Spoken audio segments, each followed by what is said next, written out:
She's the pushy broad from the Bronx, New York. Follow her voice, a straight dog is nice. She's a pushy broad from the Bronx, oh yeah. Don't be surprised if you wanna listen twice. Make decisions, find the right choice. Know yourself better, find your own voice. It's okay if you need help today, cause everybody needs a little push. From the pushy broad from the Bronx, New York.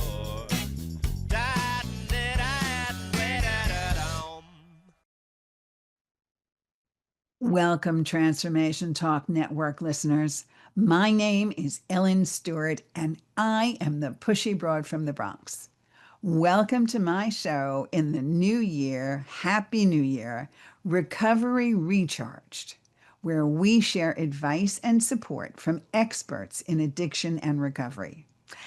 And starting off this new year, I have big news. The Transformation Talk Network has launched the very new Transformation Talk Revolution, which is part of the Transformation Network. So now you can experience my show in a whole new way at ttrnetwork.com. You can watch me live, like I am right now. You can catch replays on demand, and you can subscribe for instant updates. Plus, here's a brand new feature. You can connect with me in real time. So if you're listening to me live, click on the player and hit ask to join the conversation, which means you can ask me questions and I will answer it live on the air. I have my Straight Talk episode available for you today, which means I get to coach you like only the pushy broad can, and we're going to talk about a topic that everybody talks about in the month of January, and that is dry January. We're going to talk about what it is. We're going to talk about whether or not you're participating, and we're going to talk about how it really can help your recovery moving forward. So, I will take a lot of questions that I've gotten from clients, that I've gotten from you, my listeners, that send me emails at ellen@pushybroadfromthebronx.com. And my producer, Emily, is going to let me know what's on your mind about dry January. So let's kick it off right away. Emily, what's the first question? Okay, we have what exactly is dry January and where did it originate? Great question out of the gate.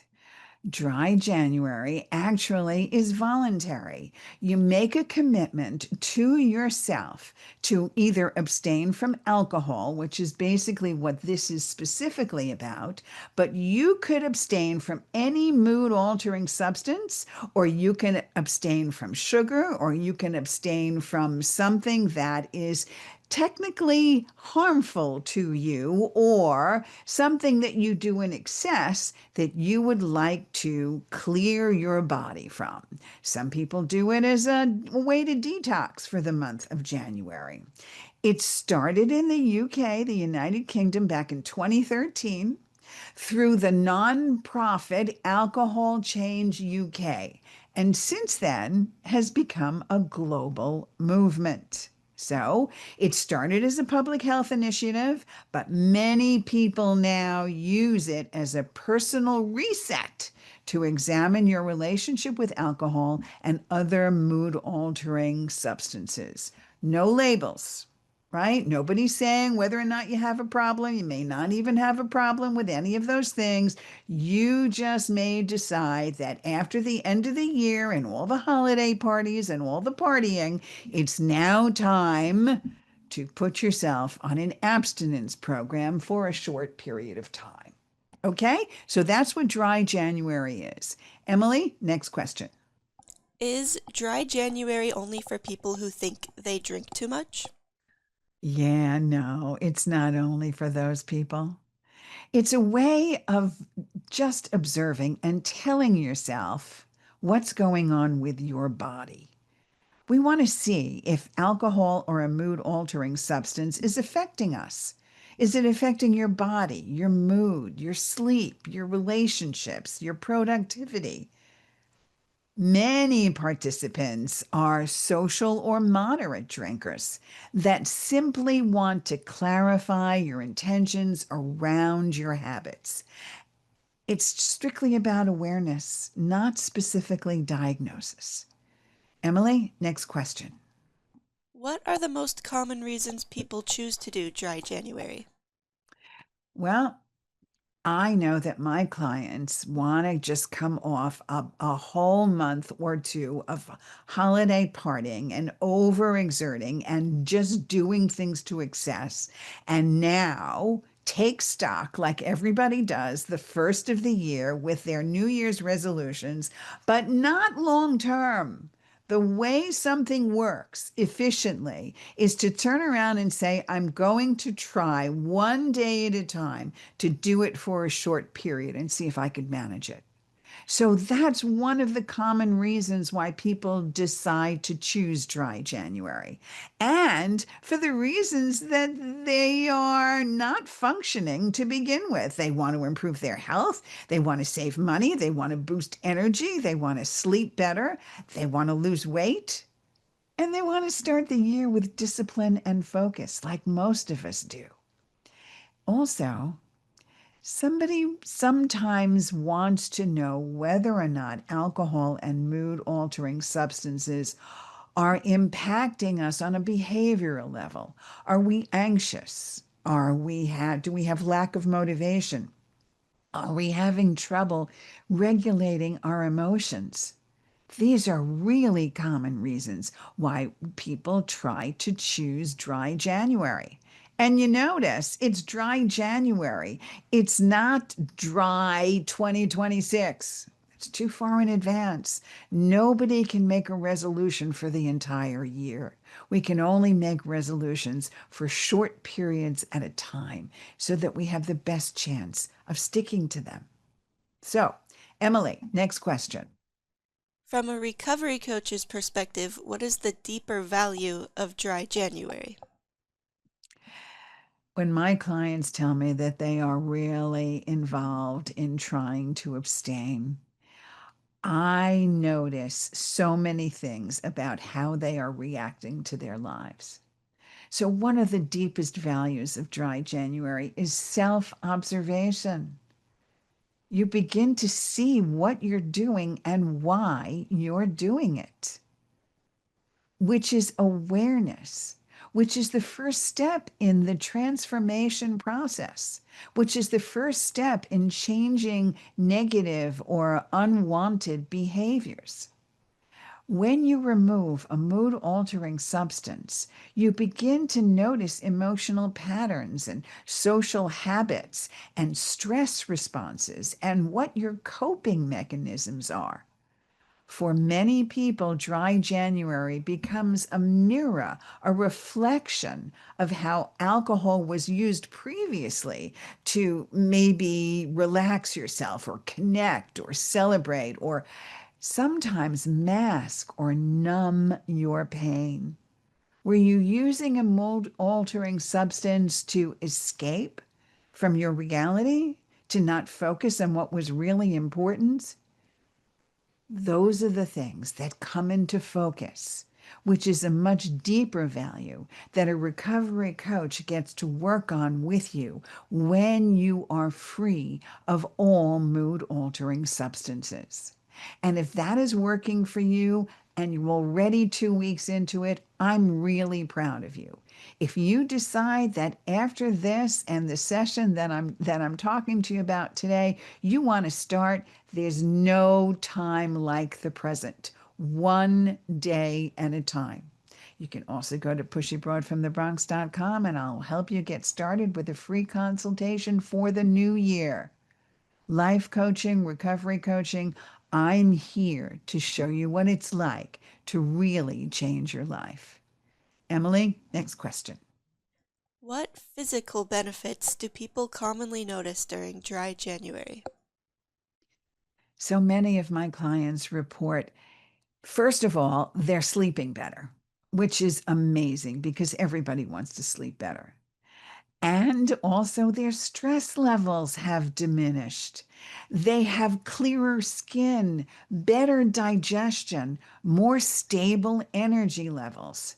They've reduced inflammations and sometimes even weight loss in big ways. Many people also notice fewer headaches, less fatigue, even in the first 1 to 2 weeks. It really does take a short time to see a tremendous improvement in your health, in your appetite, in your taste buds, in your energy and motivational levels. You will feel it physically in a very short time. It's only positive. So try 1 day at a time to think of how much better you will feel. Keep your eye on the reward. That's how we change habits. Emily, next question. What mental or emotional benefits tend to show up? Well, more of the same, right? We all want to be less stressed.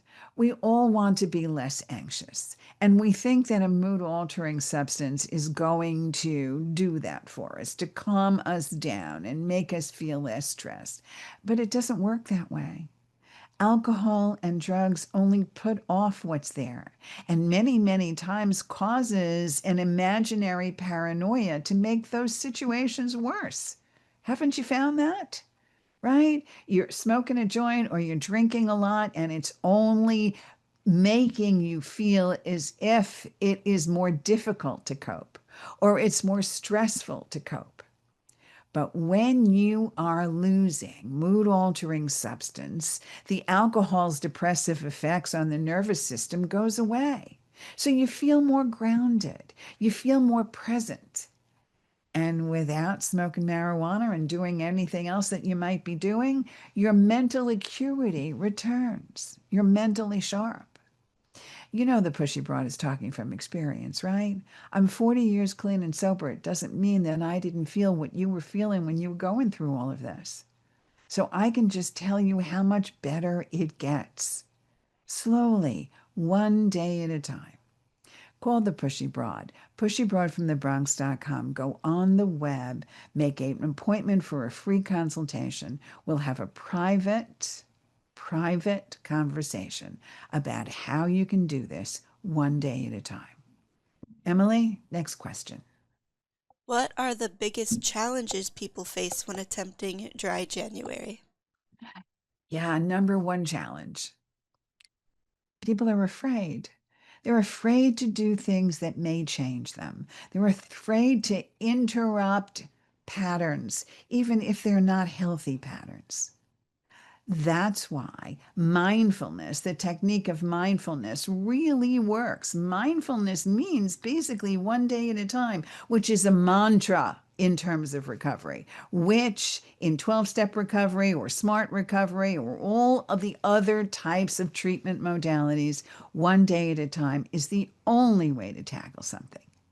And one of the other biggest challenges that people face in attempting dry January is social pressure. You're afraid to go out because everybody's going to say, oh, come on, have a drink, and you'll start tomorrow, and what's the big deal, and all that stuff, that pressure. And we're going to talk about how to get around that down the road here. I'm going to talk to you a little bit about that today. But disrupting habit, fear of new things, fear of actual emotional or physical discomfort. And I can tell you, and I want to caution you, if you are attempting dry January and you are feeling physical discomfort, I need you to get to a doctor right away or an emergency room in the hospital. Because if you have your system so filled with alcohol or a mood altering substance that there is physical attachment, physical pain attached to going dry, then I need you to see somebody really quickly because the side effects of that withdrawal could be fatal if you don't. If you're feeling shaky, if you're feeling dizzy, if you are vomiting, if you are nauseous, if you cannot physically handle this, on your own, then I need you to get help to do so. That is a very big deal. So, next question, Emily. What advice would a recovery coach give to someone preparing for dry January? Well, preparation is key. And if you've been doing it so far, kudos. I'm really proud of you. If you want to start now, I want you to start thinking about what your why is. Because when somebody has a why, they have a really good idea and they're strong enough to hold on to that why, which gives them the stability and the foundation to move forward in a really good way. So start writing down why it's important to you and start thinking about what could be in the way of that. What triggers could possibly be something that would sway your motivation? I want you to plan in so many ways, maybe to have a sober buddy, or maybe to start listening to the Pushy Broad a little more in the Recovery Recharge show, or pick up the phone or go to the website, pushybroadfromthebronx.com. Make yourself a consultation so that we can talk about it, so that you are guided through this process. I also want you to tell a lot of people. I want you to tell everybody you know what your intentions are so that it helps you stick with it. Dry January works best when it's intentional rather than reactive. Okay? Emily, next question. How can someone handle social situations without feeling awkward or deprived? You know, today's world is so much different than when I tried to get clean and sober. You can bring your own non alcoholic stuff, right? There are mocktails everywhere. There is terrific non alcoholic beer. You can order confidently without explanation. Nobody is asking the way you think they are. And if they are, all you have to say, I'm not drinking this month. That's enough. Okay, if somebody wants to know what's going on with you, you turn around and say, I'm not drinking this month, and then change the subject, move on. And if you find that there are one or two friends of yours that keep hounding you to drink, guess what? They have a problem with alcohol or a mood altering substance. Because everybody else who does not have a problem with alcohol or a mood altering substance is not going to be on your back about doing it. So I need you to be aware of that. Remember, the first step here in sobriety is awareness. That's the first step. The second step is verbalization. Talk about what you're doing out loud so that you understand you're proud of it. And believe it or not, a lot of people will maybe follow suit because if one person is doing it, you may give them the impetus to do it themselves. Okay? So give it a shot, one day at a time. Emily, next question. What are healthy substitutes for alcohol during dry January? Well, let's do some things that will really help a lot, like there are so many different flavors of sparkling water, and there are mocktails and herbal teas and kombucha and non alcoholic spirits. And you can still have the ritual. I mean, I have seen people drink soda from champagne glasses or drink a nice mocktail in a very pretty cocktail glass. If you don't want to go that route, or you want to go that route in addition to other things, exercise, journaling, breath work, evening routines, going out with friends, making it a sober evening for everybody, everything that you can do to distract yourself from the craving. Let me tell you something else. The actual craving for something, the actual craving of I want to drink or I want to smoke, really lasts in intensity anywhere from 30 to 60 seconds. Okay? 30 to 60 seconds, which means that you have to get through that initial big craving and then it calms down and then it subsides. So when you feel that craving, I need you to face it. I need you to acknowledge it. And I need you to say, here it is. Here's the craving. I have to keep myself distracted for about 60 seconds, which is 1 minute of time. I'm going to do something else. I am going to read a book. I'm going to watch TV. I'm going to go take a walk with the dog. I'm going to make myself a sandwich, whatever. And your brain will be able to minimize the craving and move into the next thing. Okay? That's how cravings work. So distract yourself for a minute, do something else until the craving subsides, and keep doing that until it passes and you can handle it. Okay? Emily, next questions. What does dry January reveal about someone's relationship with alcohol?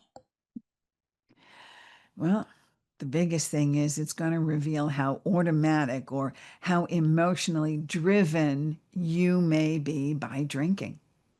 If you're thinking about it every minute, if you're emotionally upset because it's not right there, if you feel that abstaining feels unusually difficult, emotionally charged, or even anxiety provoking, that information is valuable, not shameful.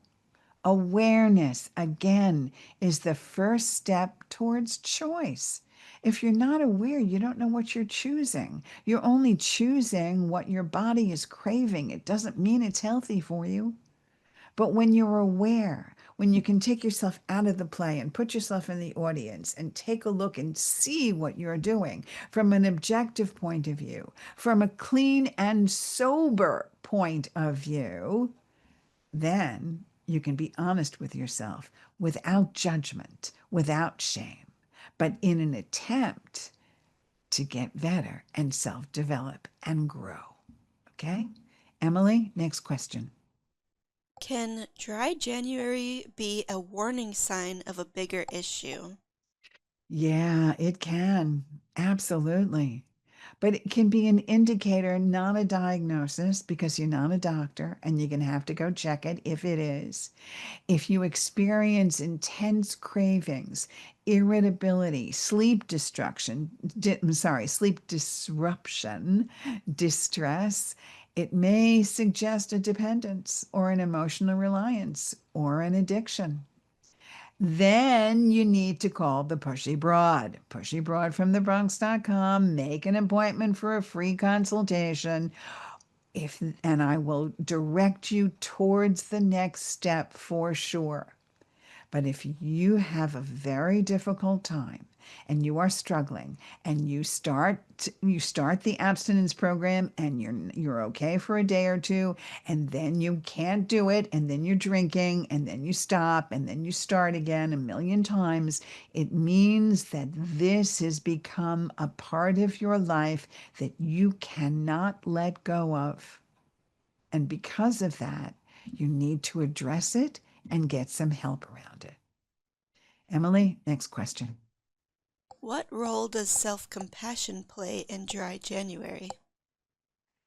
Self compassion is critical. This is not about perfection. It's not about punishing yourself. It's about being curious about who you are and learning. If you slip, as a recovery coach, my mindset is to show you how to reflect, how to reset, and continue. Not give up, not quit entirely, but to provide you with resilience and to show you your accomplishments and to work out what's going on so that you can reset and rebuild. Emily, next question. What should someone do at the end of dry January? Well, the pushy broad from the Bronx is going to tell it like it is. And as far as I'm concerned, what somebody should do at the end of dry January is make it a dry February. However, I need you to reflect before reintroducing alcohol if that's what you want to do. I want you to ask yourself some questions. I want you to ask yourself, how do I feel physically and emotionally? Do I feel better Is my body feeling better? Do I have more energy? Am I sleeping better? Have I decided that emotionally I'm more regulated? Am I screaming at the kids the same way I did before? Is my relationship better? Am I getting as stressed as I was before? Am I aggravated? Am I more calm? Am I more peaceful? In general, I need you to ask yourself what you got from this. What did you learn?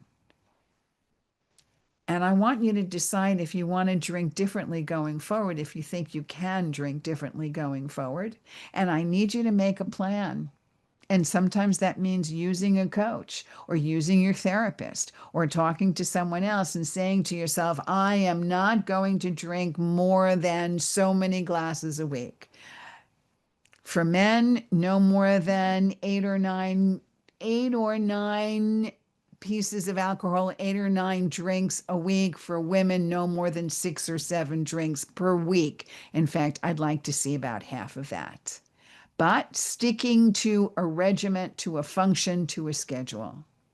Many people do choose to reduce frequency, set boundaries, or extend their abstinence because they feel so much better. So I need you to listen to yourself. I need you to think about how you feel.